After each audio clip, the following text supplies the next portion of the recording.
Olá!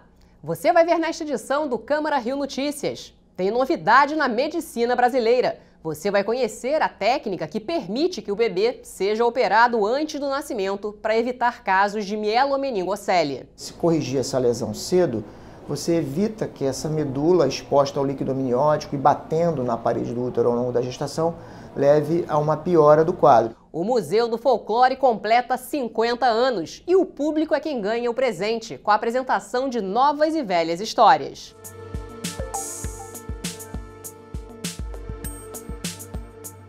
E uma exposição no Rio leva o público a uma viagem pelos 60 anos da Bossa Nova.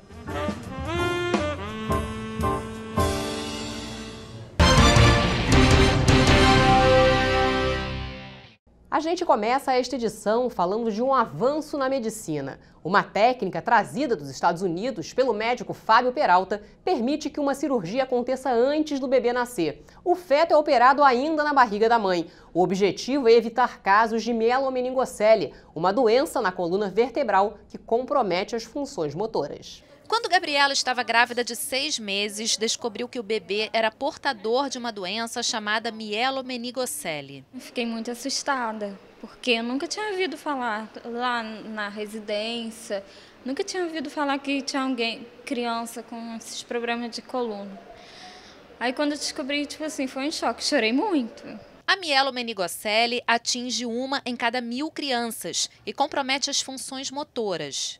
É uma malformação, né, que acontece basicamente na coluna do bebê durante o período embrionário, com 5 semanas de gestação, quando o embrião ainda mede 2 milímetros, a gente mal consegue ver.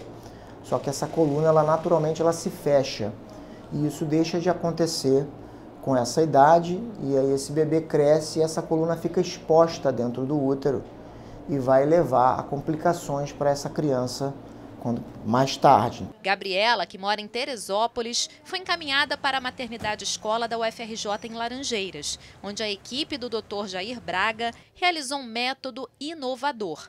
Operou o feto dentro da barriga da mãe. A técnica foi trazida dos Estados Unidos para o Brasil pelo médico Fábio Peralta, por isso ganhou o nome de técnica de Peralta. Operando o bebê antes do nascimento até a 26ª semana de gestação, as chances dele não sofrer atrofia nas pernas dobram. Classicamente, a cirurgia é feita após o nascimento. O problema é que a lesão da coluna que está exposta, a medula exposta ali no líquido amniótico, ao longo da gestação, ela piora. Então, a hipótese é bem razoável. Você se corrigir essa lesão cedo, você evita que essa medula exposta ao líquido amniótico e batendo na parede do útero ao longo da gestação leve a uma piora do quadro. Isso realmente acontece. A gente observa o bebê quando chega, por exemplo, no início, mexendo as perninhas e no final da gestação ele perdeu esse movimento. A primeira cirurgia no Rio foi feita no final de 2017. Desde então, outras 9 grávidas foram operadas com sucesso aqui na maternidade escola. E elas não pagaram nada pelo procedimento. É tudo coberto pelo SUS. Depois da cirurgia, a gravidez de Gabriela vai muito bem. A Sofia deve nascer em setembro. A minha tá perfeita. Tá tudo normal. Mas o que as grávidas podem fazer para reduzir as chances do bebê sofrer da doença? Essa doença está relacionada a um déficit de ingestão do ácido fólico, que faz parte da síntese celular. O ácido fólico compõe isso daí. Então é interessante, é importante que pelo menos 1 mês, mas idealmente 3 meses antes de engravidar, tenha uma suplementação de ácido fólico, né? Isso é, qualquer pré-natalista, qualquer lugar que você vá, você prescreve isso. Você melhora entre 40% e 50% a chance de que a doença ocorra.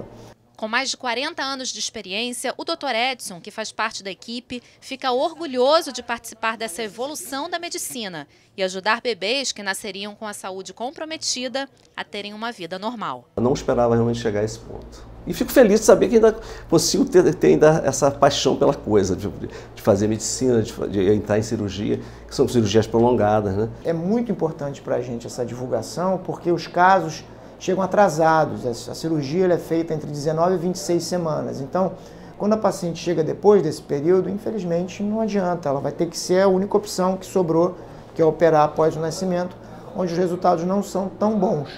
O Museu do Folclore, no Catete, está em festa. A instituição completa 50 anos. O espaço reúne 17 mil itens da cultura popular brasileira. Para comemorar a data, o museu apresenta ao público narrativas de velhas e novas histórias. Como diz o ditado, quem conta um conto aumenta um ponto. No imaginário popular, antigas histórias podem ganhar várias versões. Eu já escutei. Parece um tiroteio. Tá, tá. Aí a gente fala, tá nascendo saci. Depois de um longo processo de reformulação, o Museu do Folclore apresenta ao público velhas e novas histórias. Quando o museu foi criado em 68, quando essa instituição foi criada em 58, isso já existia. Então essas tradições que são marcadas, que tinham nos livrinhos, como é que se dançava o boi desse jeito, ou como é que os grupos de frevo dançavam antigamente, essas coisas são sempre contaminadas pelo contemporâneo, pela cultura de massa, né? Sempre foram. E hoje a gente mostra isso de uma maneira mais, talvez mais eloquente com essa exposição. Conhecidos personagens da literatura brasileira ganham vida a partir da narrativa de cada um. A vida tem que ser encantada. Quem não tem imaginação para sonhar coisas, sonha com saci. São seres da água, da floresta e os bonecos mamulengo de Pernambuco, da literatura de cordel ao repente. O mestre Vitalino dá nome a essa galeria. Os objetos do museu dialogam com o passado e o presente da cultura popular brasileira, como esse espaço reservado para o trabalho de grafiteiros cariocas. São 3 grafiteiros do Rio que são muito bons, o Airal Crespo, o Acme e o Marcelo Mente, e que se mostraram para a gente, para o público, como que a cidade os vê como monstros, como figuras misteriosas, né? Porque quando a gente acorda a cidade já está pintada, já foi feito, e muito ágeis, muito altos, e esse imaginário todo que a população tem, de fato, e como eles veem a cidade como telas prontas para serem pintadas, né?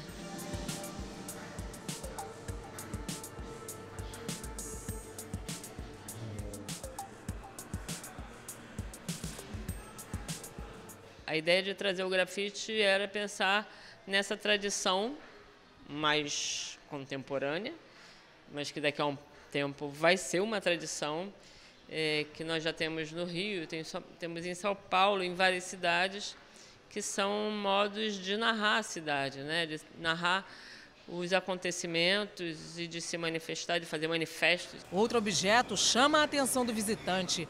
Um fragmento do espaço sideral lançado de um disco voador. A história foi contada por um pesquisador de uma cidade mineira. E que tal essa versão do Apollo 11, retratada pela artista de Caruaru? O que eu acho interessante é principalmente a proposta que o museu tem.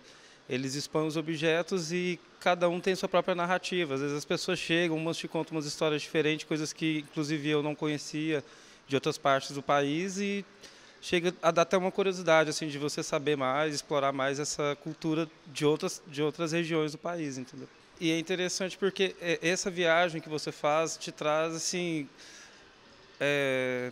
como que eu diria, várias lembranças e tal. Os meus pais mesmo são nordestinos e eu não tive essa coisa de conhecer cordel, de conhecer várias coisas que eu tenho, essa oportunidade aqui no museu, que eu tive.